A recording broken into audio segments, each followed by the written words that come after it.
understand this element because you know the Muriaticums, it's a compound, so we have to understand the element itself, that it's fusing together with another element, and this element that is giving the Muriaticums aspect is the chlorine itself.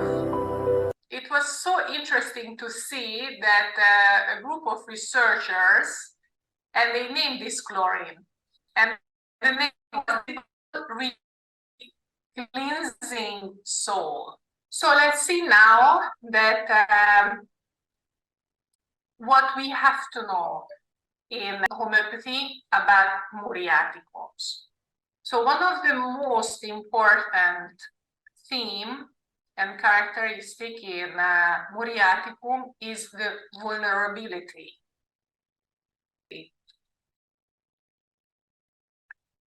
What else we can understand in Muriaticums is the hardness. So we understood vulnerability, what does it mean? And also we understood that this anxiety and being not trust, it can harden the emotion. So this is an emotional hardness or emotional defensiveness, because they have to defend their own emotions. So Muriaticums often experience a deep and profound sense of disappointment. This disappointment and this big emotional deep wound can become chronic, leading to a persistent sense of dissatisfaction with their circumstances, with life in general. So they will be really very annoying, irritable, and critical people at the end. Reserved. So Muriaticums are often experience a profound sense of loneliness, and it's coming from that I'm not trusting in anyone.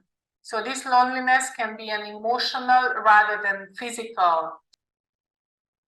So empathy and sympathy, it's also very characteristic in Muriaticum. In general, Muriaticums have a deep sense of sympathy and empathy for others who are also experience emotional pain and grief. So who they will find condolences with? The group that they also suffered from different aspects of grief. And in this group, a Muriaticum will feel himself or herself good, but without opening up. And what is that you cannot miss in Muriaticum is the hepatic eruption. And now with this confident knowledge that what we have, easy and essentials that what is written in the book, and now I'm showing it to you.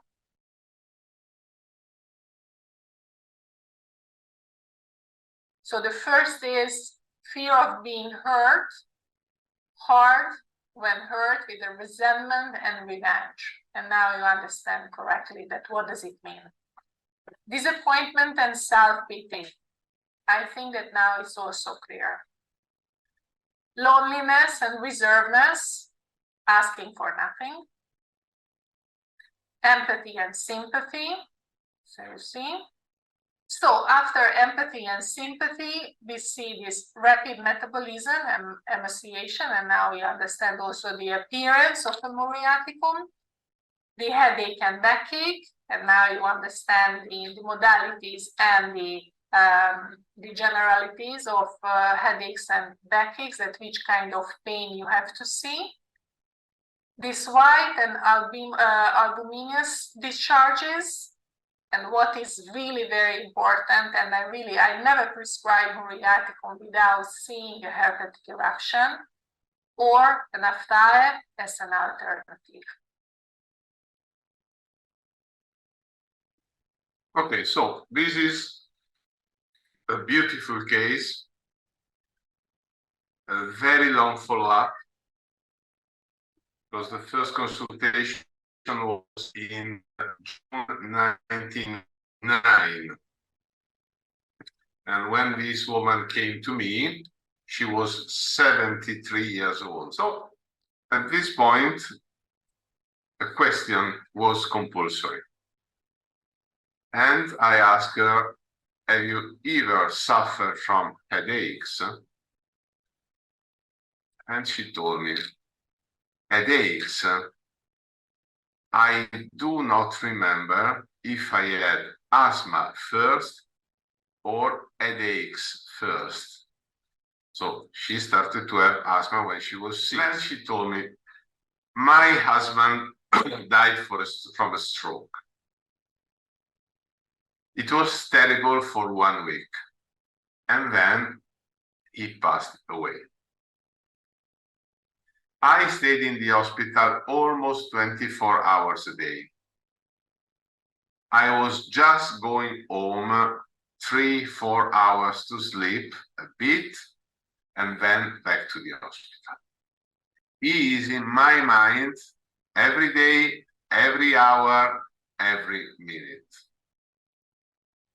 I'm always thinking about that week and thinking if I could do something and the doctor could do something. Anyhow, I asked her, so how was your reaction to his death? And she said, I have never loved being with others, but since then I have closed in on myself. I see very few people. I prefer to be alone. It is as if I want to leave my sadness. So this is Petrucci. You see, first remedy, all the symptoms, and like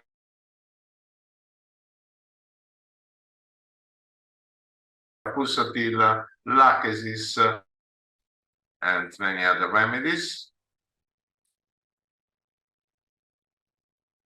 So if you are not thinking in terms of groups, in terms of teams, and you are just thinking, doing a repertorization, not more is not working, and you are giving lycopodium where you are giving sepia, but you understand that there's no meaning there, no, this approach. So I had to unlock what she told about the grandson, and which was the thing, and the meaning was, I'm not so sympathetic. It is more a kind of duty. And what happened when she took the remedy and she told, now I don't feel anymore a kind of duty to think to my husband. And so this was the prescription. So Kalium Muriaticum, that is a remedy that has 1,544 rubrics in the repertory. So let's have a look to the 8 essentials of this remedy. So we will have duty, rules, and laws. Is a Kalium, and so we will have family. But what is the family for a Kalium plus a chlorum? Of them, and I have to take care of them without any request from them. Because, as he was speaking, they were telling before, a Muriaticum is never asking. And so, if you are never asking, you are not thinking that the other has to ask. So, take them, but is a Muriaticum, so it's a less, reservedness, and out for nothing. So is a Kalium, and so is a Kalium is very conservative. As a mental stiffness with emphasis on morality, on what is right or wrong. So it's a kind of black and white, because, you know, Kalium is quite stiff. And what happened to her headache? When she took Kalium Mur, she didn't have any more this hammering pain, but she had a kind of stiffness in the head. Everything is too serious. So we will have disappointment, brooding, and self-pity. In Kalium Muriaticum, we can have eating disorders, so anorexia or bulimia. It's a remedy with a strong tropism of the serous membranes, so we can have inflammation of pleura, pericardium, or peritoneum. And the last is very typical for Muriaticums in general, and is this white. So sticky and thick white discharges from ear, nose, vagina. White expectoration, white stools, whitish scaly eruptions, white tongue discoloration, casus deposits on tonsils. Very often in this remedy, in the Muriaticums in general, but this remedy in particular, there is this white discharges and white expectoration and so on.